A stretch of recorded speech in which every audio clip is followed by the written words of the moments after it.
Success Insight shares the stories of the people with passion and drive who make things happen in the world. Here's your host, Howard Fox. Hello, everybody, and welcome back to another episode of the Success Insight podcast. Our guest today is Nathan Aguinaga. Nathan returns to the Success Insight podcast to chat about his latest book, Wake Up, You're Having Another Nightmare. This is the third and final installment of his three-book series describing his military and civilian life. Now, Nathan first joined us with episode 13 this year when he introduced us to Division Life on Ardennes Street about his 10 years experience in the 82nd Airborne Division. He joined us again for episode number 50 when he introduced us to roster number 50, which was about his personal experiences from beginning to end of attending the toughest combat leadership course in the military, the U.S. Army Ranger School. And now, in Wake Up, You're Having Another Nightmare, Nathan writes about the personal experiences of he and his wife in dealing with his post-traumatic stress disorder that he was diagnosed with while serving his last year of a 25-year career in the U.S. Army. Nathan, welcome back to the Success Insight podcast.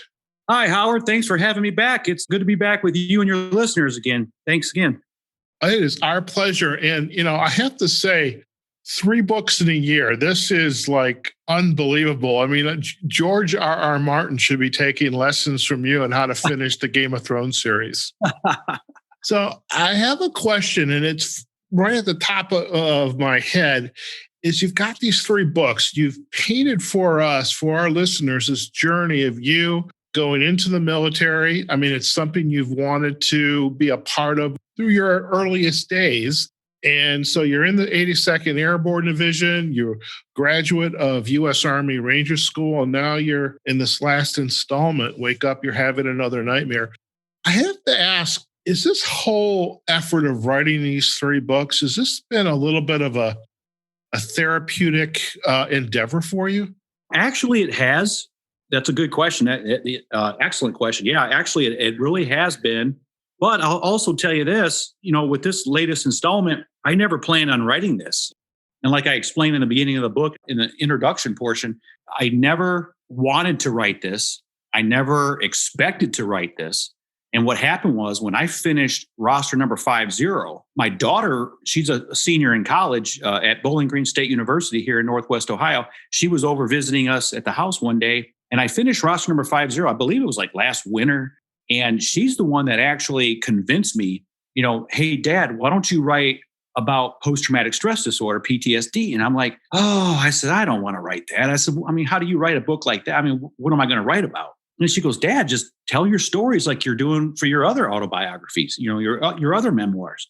Add into it, just make it happen. She goes, a lot of academia, a lot of professors would and probably could want to use it as curriculum for their students. I said, that might just work. So I thought about it, and it took me just a little bit. And I said, you know what? There are other gaps in Division Life on Ardennes Street, the first installment. I said, there are other gaps that I can fill in because, and I'll give your listeners an example. When I wrote Division, I specifically did not write detail combat patrols when I was in Iraq. I left that open, not because I was planning on writing a book to fill the gaps in, but because I didn't want to talk about it. I didn't want to go take myself back in, because any author will know when you write a story, you have to take yourself back into that situation. And I didn't want to do that. Writing this book took me about 5 months to complete because there were days where I didn't want to go back into those stories. And I want your listeners to know also, this is not a dark, scary book or anything like that. I add humor to everything that I do. So there's also humorous points in it. And it's basically other stories that complete Division Life on Ardennes Street. And that's basically how I go with it. But I go into detail about some of the combat stories, time as a drill sergeant, time in Hurricane Katrina relief. And then also I go into detail of counseling sessions post-military after my retirement, where we talk directly with counseling and group counseling with other veterans, the global war on terrorism, Operation Iraqi Freedom, and Operation Enduring Freedom in Afghanistan. And I go into detail with that. So yes. Okay.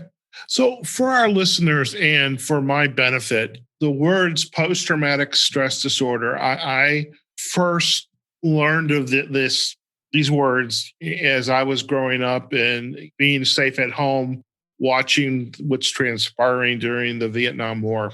However, for our listeners now, could you describe for them, for me, what is post-traumatic stress?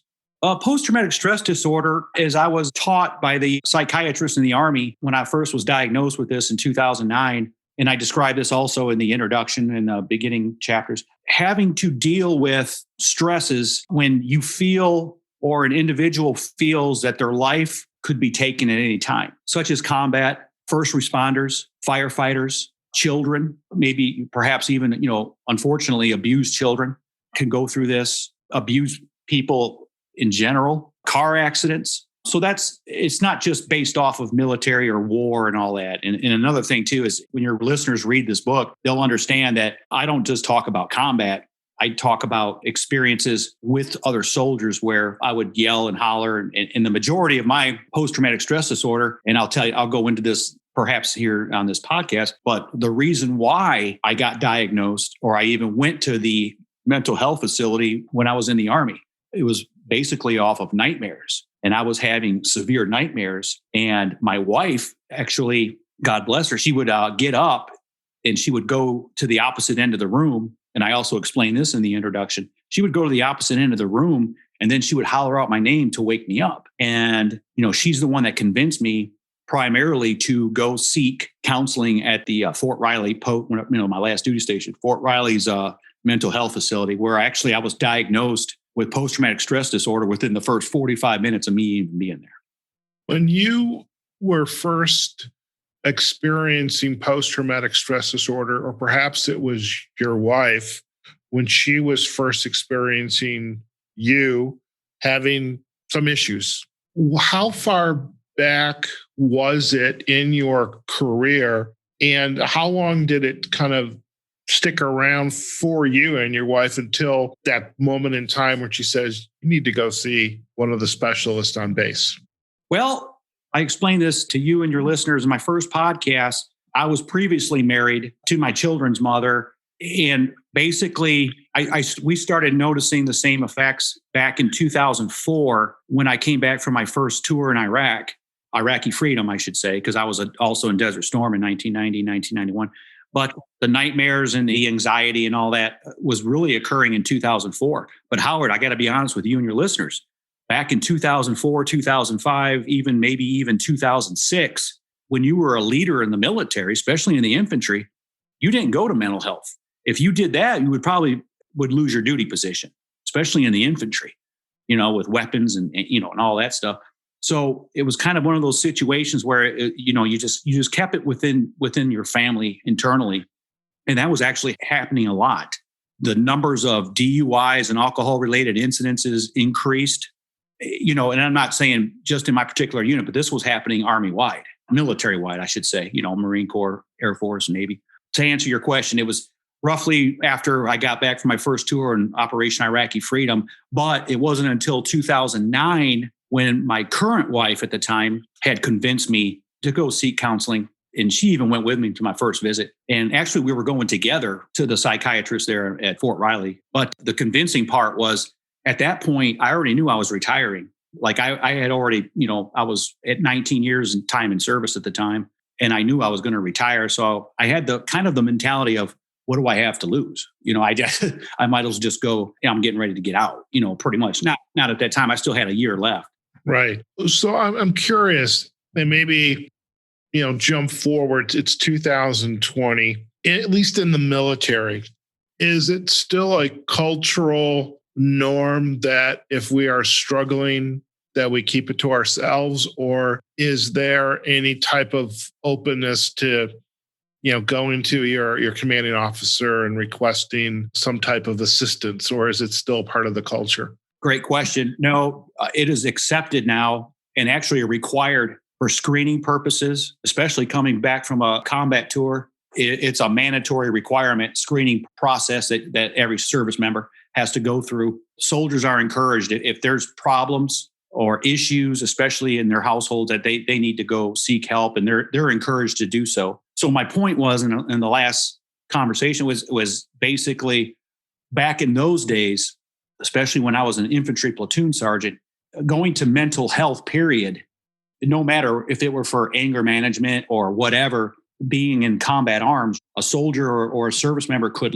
possibly, and the fear was there, that the soldier or the service member could possibly lose their duty position, especially if you were a senior leader like I was at the time. But nowadays, no, it's encouraged. Psychiatry has really gotten, especially for the global war on terrorism, since 9/11, they've really come a long way. And my hat's off to the military and to the psychiatrists and the counselors and the doctors, and even the leadership at the unit level. The non-commissioned officers and the officers within the platoons and the squads, they really understand, and they talk to their soldiers, and they talk more about helping them and getting them through whatever situation it may be. It could be as much as drinking alcohol excessively, maybe possibly even drug abuse in some cases, but mostly, soldiers having anger issues, road rage, and in my case, particularly, was nightmares. And that's what's cool about the title of the book, which I'm sure we'll get into if you want to ask me about that. But the title of the book, I had a problem with that. I was like, what do I call it? I was asking my wife. I was like, okay, I'm writing this. I said, what do I name it? And she's like, well, how about Nathan, wake up, you're having another nightmare? Because that's what I tell you 2 to 3 times a week for the last 12, 13 years we've been married, Wow. Yeah, and it's actually a really good segue, because let's get into the book. And, how did you start to construct this book? And I'm interested in that, and, who the audience is for the book, and how will this help either could be aspiring soldiers or, aspiring civilians? I mean, I have no doubt, post-traumatic stress disorder. It's going to be, that train has left the station. It's on the way from all of the first responders, especially with COVID-19. We have the children down in the camps at the southern border, taken away from their parents. And so there's some trains that are coming to town. We just don't know when. How is this book been constructed, and how is this going to help folks that need to understand this topic? Well, from my perspective, it's going to inspire and help those first responders, to include, obviously, military family members and their spouses and their children, family households as a whole, basically. And the reason I say that too is this book is special to me, because I also have my wife. She did an excerpt on it, and she actually wrote her own chapter on being a family member dealing with some of the issues that she has dealt with me. And so this book, and I'm being humorous right now. I call this, when I come home and after I finish, I tell my wife, I say, this is the masterpiece, because this here, not only was it difficult for me to write, but it was one of the most difficult challenges that I had in my life to write this book. And so I call it the masterpiece. My wife actually put a pretty large chapter in there. And my wife, and I explained this in the introduction, she has experience with dealing with this, because her father is a Vietnam veteran who served 3 tours in Vietnam. And to this day, he still has to sleep with a nightlight on. And she also has friends, because she used to be in the Army as well. She was stationed in Germany, and her best friend from Germany, who she's still good friends with today, she served in Iraq twice, 3 times maybe. She could tell that her personality had changed as well, to include her brother as well. This is going to go out, and it's going to benefit, I think, to let soldiers know and military members know, hey, you're not alone, okay? Because there's thousands of us. I mean, thousands. And out of those thousands, there's other hundreds, maybe even thousands more that won't and refuse, especially senior leaders, that will not seek help or counseling or something to that effect. And they're out there. And then, of course, like I said, and I explain this in my acknowledgments at the end of the book, I say to first responders, and I acknowledge them, firefighters and police officers, and you name it, children, whatever the case may be. And I explain all that. So and also, like I said, academia, professors, school teachers, psychology teachers could really benefit off this. And like I said, could even possibly use this as curriculum for their students. I write my books, all 3 of my books, I write them like I'm talking to you right now, minus the curse words. That's okay. That's okay. You can throw a couple in there if you want. So I'm curious, Nathan. I mean, the first books, Life on Ardennes Street, and then Roster Number 50. This is a book that's definitely geared towards, the reader who's interested in military life, perhaps has been part of the Army in the 82nd Airborne Division. Maybe they were in Ranger School there. They had a spouse, a loved one, parent in Ranger School. This book is a little different. It seems that there's again, it's part of your life. You've lived it, you're sharing it, but there's more to be offered up here for general use and consumption. And I'm wondering, the individuals who have read the book, perhaps that have not been in the military, what's been their reaction to it? Well, the release date hasn't even come around yet. It doesn't get released until November 30th, but it's available now for pre-sales on Amazon. Those who have not served in the military, they will be able to appreciate and understand, because it's kind of a mystery, especially to a lot of my friends and relatives, that they know that at times I might want to just be alone and not hang out, or, I might have some sort of anxiety situations. And this book will bring out and make them or help them to understand who I am. And I think a lot of people, especially here in my hometown here in Northwest Ohio, North Baltimore, by the way, I got to put a shout out.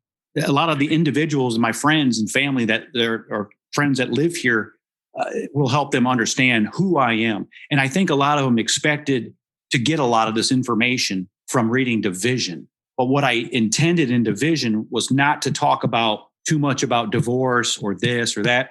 My point was to talk about daily life in the 82nd Airborne Division, period, and just leave it at that. But like I said, originally, I never intended to write this book. And I didn't leave the chapter of Iraq in Division, because like I said, I talk about getting there. And then I fast forward and I talk about leaving. But I didn't do that because I intended to write this. I did that because I didn't really want to talk or confront it. And that's how I start the book, Howard. I open it up by stating, in order for me to write this book, I had to convince myself that not only do I have to be honest with the readers, but I have to be honest with myself first. And that's how I open the book, the introduction portion. You commented earlier that your daughter had a little bit of an influence during the conversation of what's next. And what has been their reaction, your kids' reaction to this latest book? And I realize too, and for our listeners, the book is scheduled to be published November 30th, is it, Nathan?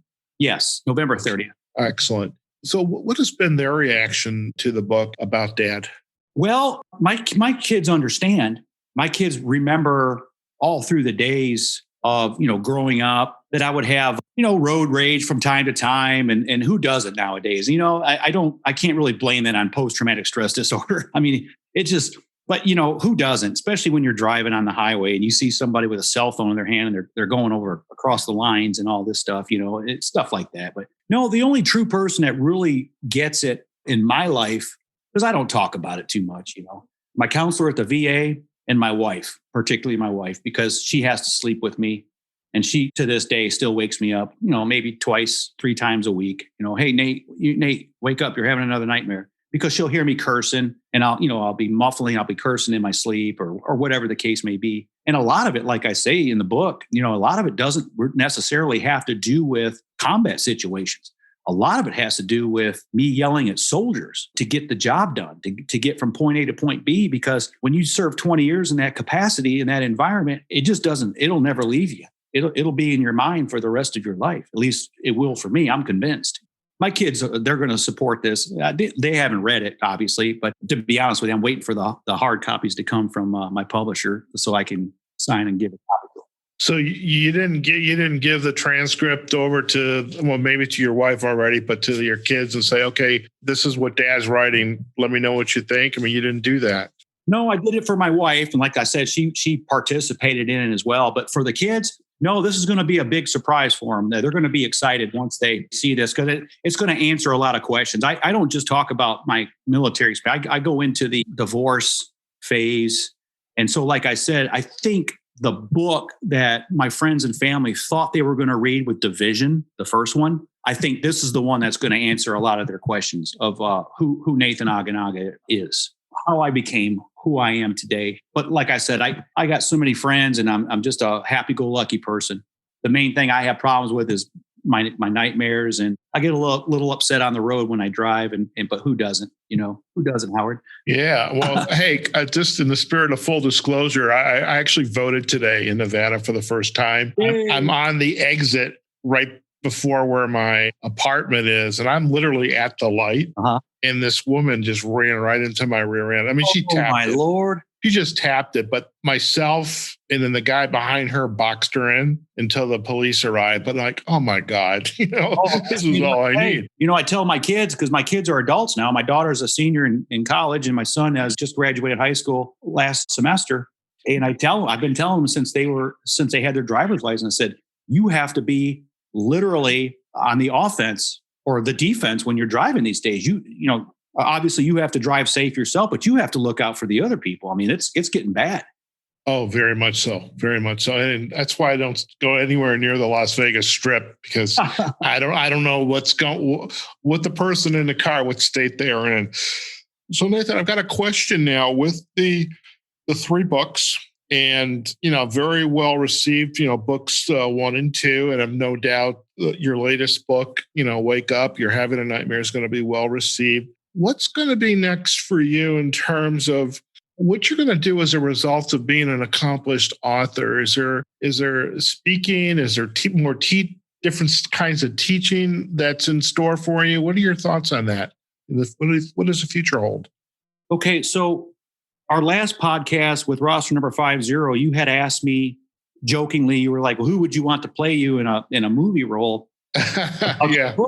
And I didn't have an answer because I don't know a lot of the young actors' age these days, But I tell you what, I really want to pursue finding a movie producer or somebody that's involved in the movie business. I don't know if you know anybody or off of LinkedIn or something to that effect, because I really would love to mail these 3 books to somebody that could, because I really truly believe that these 3 books would make an excellent 2.5 hour excellent movie.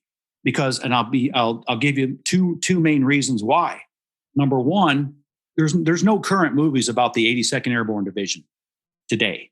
I think, the last one that was made was called A Bridge Too Far, and that was made in the late 70s, and that was based off of, World War II. My second reason is I go into detail about Hurricane Katrina relief, and there are no movies that I know of.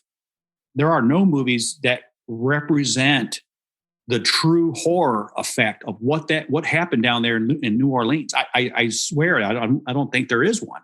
And I describe in Division, I have an entire chapter in Division about Katrina.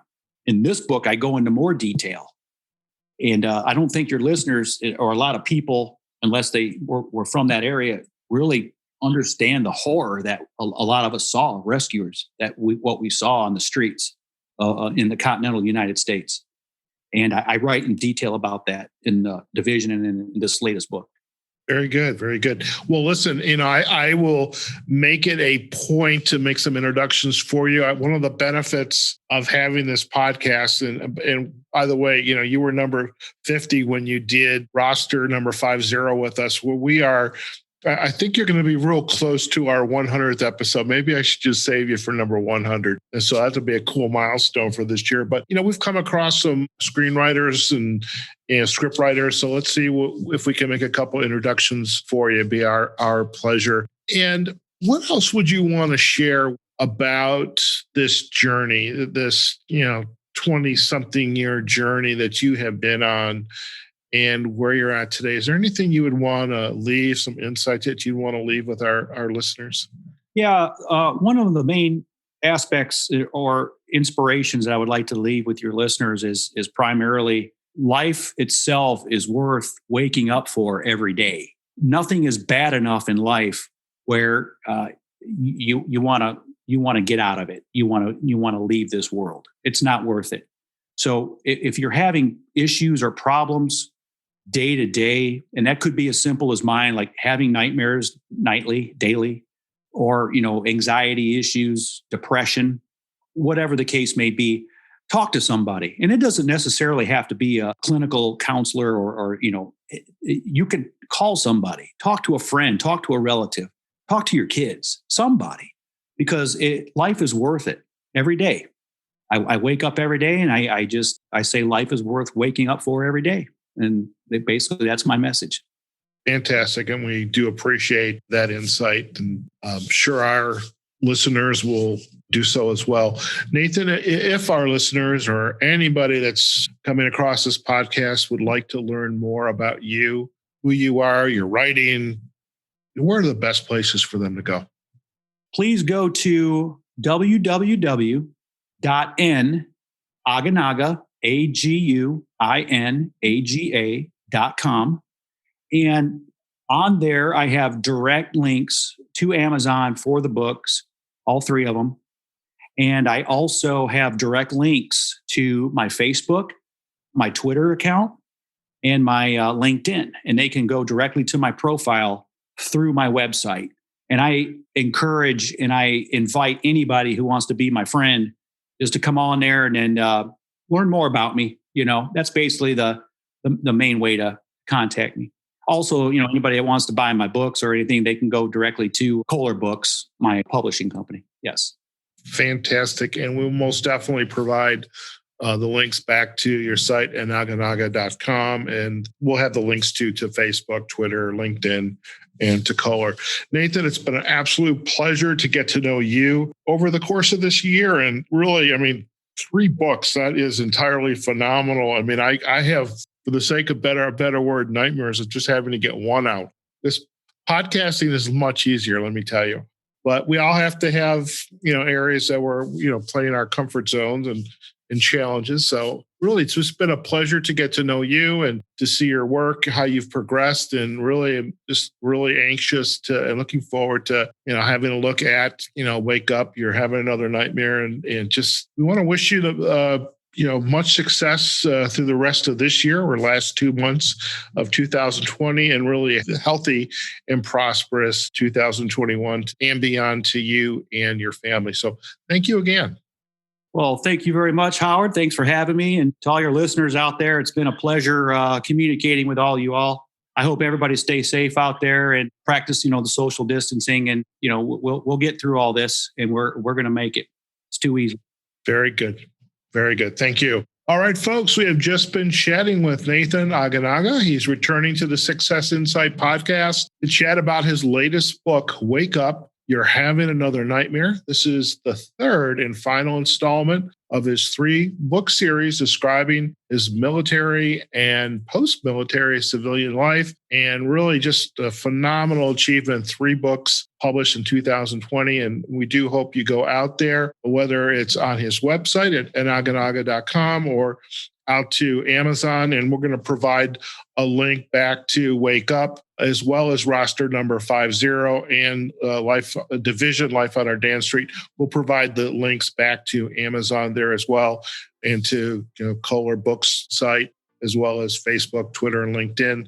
And really, just what a really interesting story. And just imagine growing up and you're in your teens and thinking, I want to be in the military. And that's exactly what Nathan did. And it's been an absolute pleasure for him to share that journey with us on Success Insight. So folks, wherever you are, whatever you're doing, go out there, have a phenomenal day. And as Nathan said, be good to yourself, be good to your family, practice social distancing, wear a mask, and we will get through this. So folks, see you on the next episode of the Success Insight podcast. But before you do, and I can't forget this, you got to visit us at successinsightpodcast.com. We're also on Facebook and on LinkedIn. We have our Success Insight podcast pages there, as well as the major podcasting platforms: Google Podcast, Apple Podcast, Amazon Music, iHeartRadio, Spotify, Pandora, and we are also on YouTube as well. So cannot forget to give you that information. And listen, if you enjoy this particular episode with Nathan, or perhaps the previous episodes 13 and 50 that we recorded with Nathan this year, let us know what you think, or any of the other episodes. We want to hear what you have to say. Okay, go out there, have a phenomenal day, and we'll see you on the next episode of the Success Insight podcast. Take care now.